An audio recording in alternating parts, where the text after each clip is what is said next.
જય ઠાકર બધા મિત્રોને સ્વાગત છે તમારું દેશી મિની બ્લોગમાં. તો ભાઈ આપણે સવારમાં આવી ગયા શેરડીના વાડમાં, કેમ કે આપણે 10 દિવસ અહીંયા જ બેસી શેરડીના વાડમાં ના બ્લોગ બનાવી નાખો આપણે.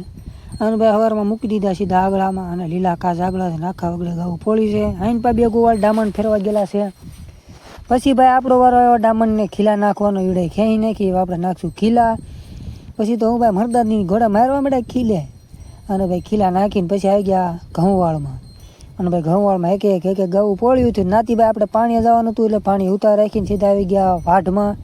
અને વાઢમાં આવીને બનાવી નાખી વિક્રમે શાક, અને આપણે પકડી લીધી ગા અને દોઈ નાખી ગા.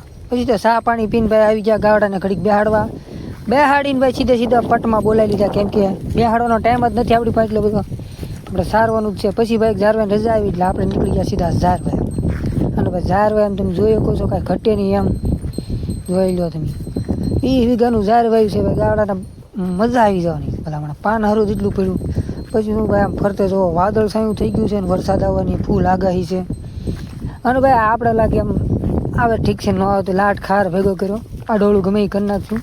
પછી તો ભાઈ તો આમ વાદળા જોઈ શકો થઈ ગયો ટાઈમ ઘરે જવાનો. અને ભાઈ આપણે નીકળી ગયા. બ્લોગ સારો લાગ્યો હોય તો લાઈક ફોલો કરી નાખજો. જય ઠાકર.